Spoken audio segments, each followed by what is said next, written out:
Wingman Joker, thank you for listening to this channel and please support the channel. Please subscribe. Chapter 09, The Magical Tower. After 15 more minutes of Adrian trying hard to keep up with the drivers bragging about his son, the car finally reached its destination. The Magical Tower. We are here, the drivers declared. Good luck, he said. Thanks, Adrian said politely as he stepped out of the car, then sighed in relief as he watched the car leave. In his mind, many of his soul fragments were pushing for a vote to just kill that stupid driver.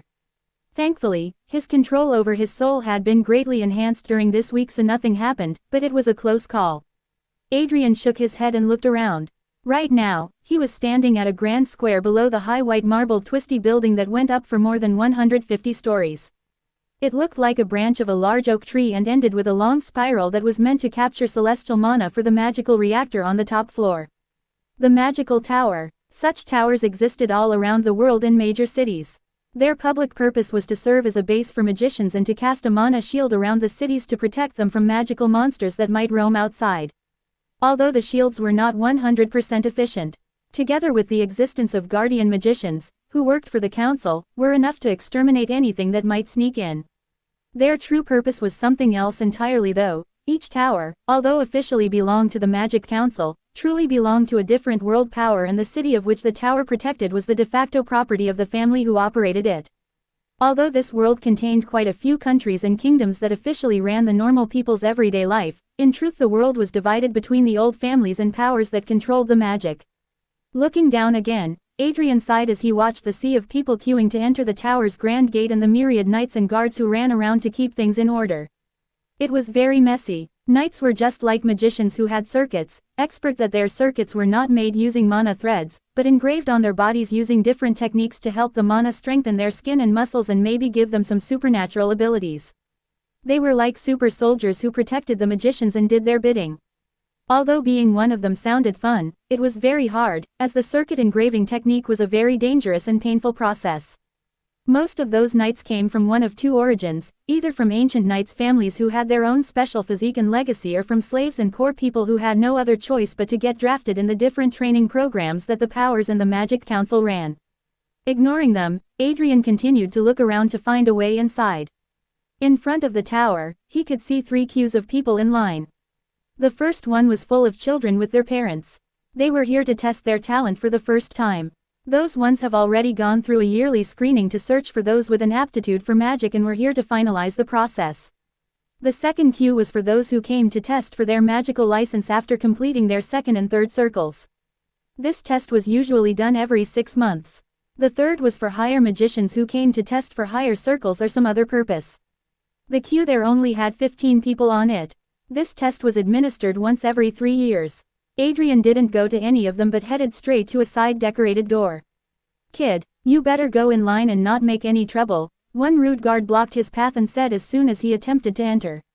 "I am here for the Red Oak assessment," Adrian, who was not fazed, replied. Heirs of the top families were exempt from normal rules. "Oh, I will need you to present a family ID then," the guard said. Adrian frowned. He had no ID since he was kicked out of the family.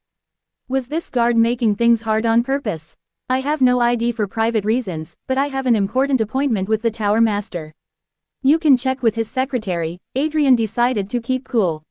He couldn't directly say that the Tower Master was his father, as this would be a form of using the family's power, and he didn't want anyone to use it against him later in the assessment. That's why he arranged his hair in the stupid ponytail style his father used, hoping people would recognize him.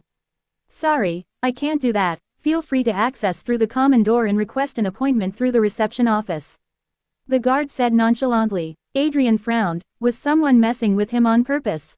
"Kill, kill, kill." Some of his soul fragments began to chant in unison. He ignored them. He didn't want to make a scene here, falling right into a trap, so he turned and prepared to leave and try to enter through the front door.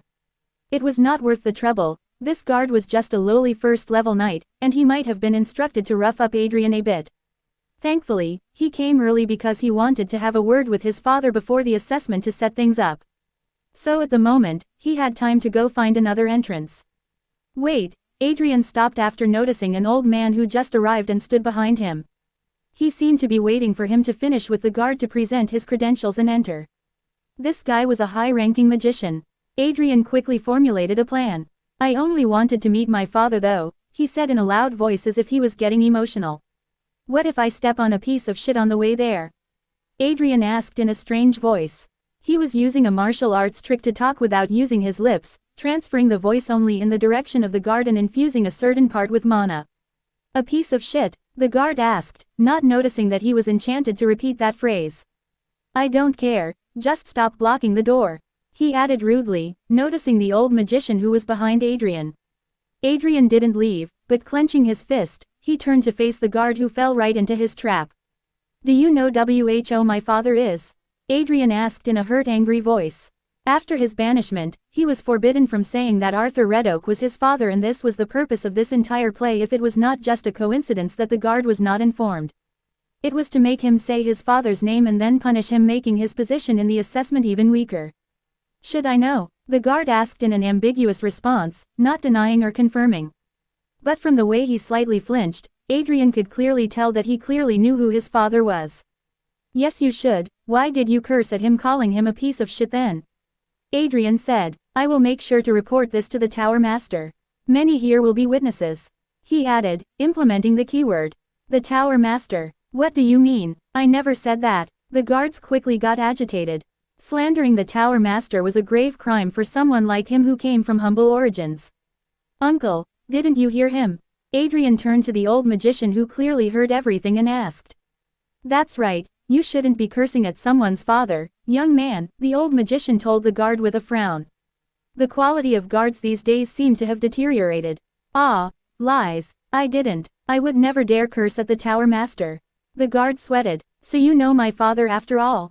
Adrian said with a smug face, secretly revealing his identity. Ah, the guard who fell right into his trap didn't know what to say. He was the one who slipped up. You are, the old magician, who seemed to have realized something, asked Adrian directly. Just a young man who was here for the Red Oak assessment, yet this rude guard here kept stopping him. Even cursing at his father.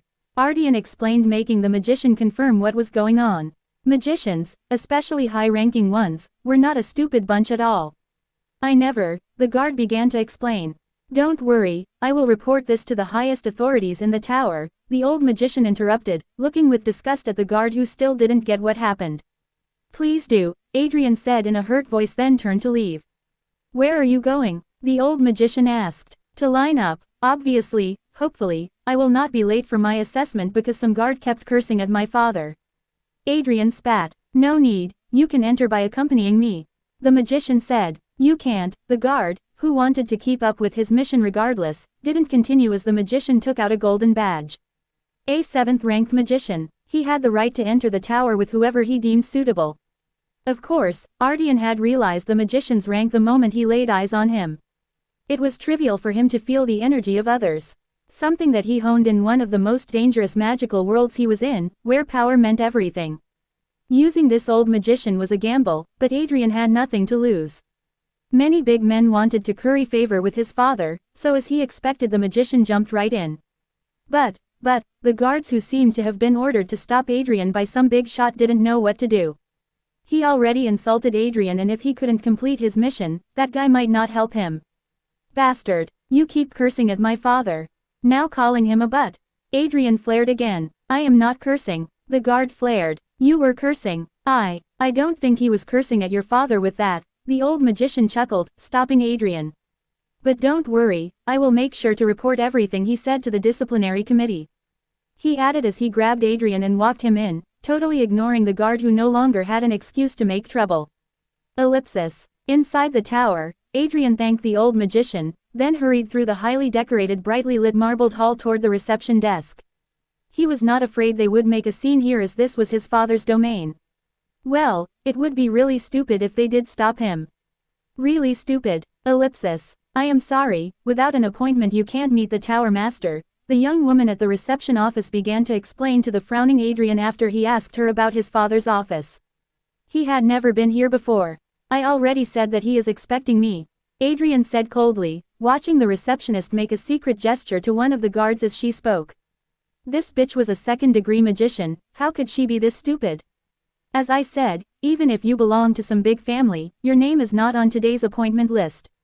She replied coldly. The tower master is very busy. It is not an appointment, but an assessment, Adrian said. He was wondering if this receptionist was delaying him on purpose or if she was just an idiot. If it is the former, why are they going through the trouble to delay him? This made no sense. He was already inside the tower and the assessment would not start for another 3 hours. Could it be that they just wanted to humiliate him? The entrance for today's magician's assessments is from the other door. She spat, no longer trying to be polite. I am here for a totally different assessment. Can't you at least send a notification of my arrival to the tower master's office? Do I need to teach you how to do your fucking job? Adrian spat. He was making a scene on purpose now. Whoever was behind this wanted him to be angry and agitated, so he decided to play along. How dare you curse? The receptionist flared back but was interrupted by a handsome-looking young man with red flowing hair. He stepped right in time, passionately putting his hand around her waist and making Adrian finally realize what was going on. A bitch. That's what all the soul fragments told Adrian in unison. He agreed. Young master. This guy, she began to speak, in an aggravated tone, but was interrupted. Don't worry, I will take it from here, he said, gesturing to the guard who was about to make a move to leave, then turned to face Adrian. Long time no see, Adrian, he said as the receptionist stepped to the side with a blush. Ronald, is that how you address me? Adrian replied arrogantly. Now he knew what was going on. It was this piece of shit after all wanting to make trouble. Ronald Red Oak, despite being technically Adrian's elder half-brother, had to use honorifics when he talked to him. The reason was that unlike Adrian, who was the son of the main wife, Ronald's status was way lower. He was the son of a cauldron. A cauldron was the technical term to refer to a certain type of concubine who can be wed in this world. They were female magicians who were sold to be married to a magician for the sole purpose of allowing the magician to harvest their mana threads through sexual intercourse.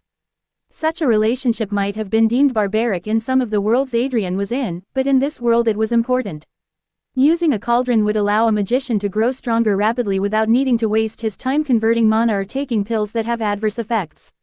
In the old days, they were mostly slaves and captured prisoners, but nowadays, other than those who were very poor and wanted to strike it rich, they came mostly from prestigious families who wanted to curry favor with some big-shot magicians who were way out of their league by offering their ungifted daughters as tributes.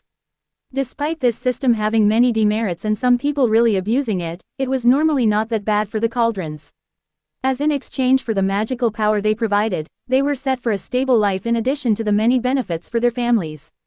Let alone a chance to convey an heir for one of the powers. Many lower families managed to raise their status like that, including one of the now most prominent ones. Oh, and cauldrons could be both, males and females. Despite this world's many savage rules, gender equality was a big thing here. Anyways, Donald's mother was a cauldron, not a lowly one who came from a poor family, but the opposite, as she came from a side branch from one of the 7 great families. This meant that despite her status, she and her children were not treated badly at all. On the contrary, many people secretly treated her as the main wife instead of Adrian's mother, who, despite being a very gifted magician, was known to be an orphan born to a common or null family. Having no background at all. In Donald's and his stupid mother's views, such filthy commoner women should have never been able to climb up the Red Oak family. They were only suitable to be cauldrons. Those were the exact words Donald told Adrian when they were arguing as kids, and as a result, he ended up in the hospital with second-degree burns on 70% of his body. And on top of that, he was even punished by the family for insulting the main wife. On the other hand, Adrian was praised for educating his ignorant sibling. Yup, status and power were everything in this damn world. Ever since then, the brothers' relationship has been strained. And it seemed like this guy was still holding a grudge. Adrian had to confess, though, this was one of the things he regretted. His arrogant persona as a kid made him make a lot of enemies and didn't help smooth things at all. Maybe he should have been more lenient and considerate. They were brothers after all. Quote. Do you think you are still the Adrian of the past? Donald sneered. Just you wait. Once the assessment is over, I will make sure that you know your rightful place. He said in a whispering voice. He had been waiting for this for a long time. Vengeance was best served cold. Adrian changed his mind. He no longer regretted bullying this piece of shit. Pal, you really need mental help, Adrian sighed. It was his fault. He should have given Donald third-degree burns and taught him who was really the boss back then. You are the one WHO needs. Donald, who flared, quickly relaxed, noticing the strange gazes everyone in the reception hall was giving him. Let's go, the tower master wants to see you, he said coldly, avoiding mentioning the word father, in order not to clarify Adrian's identity. Quote. Let's go, Adrian sighed. He really did make a lot of enemies as an arrogant kid.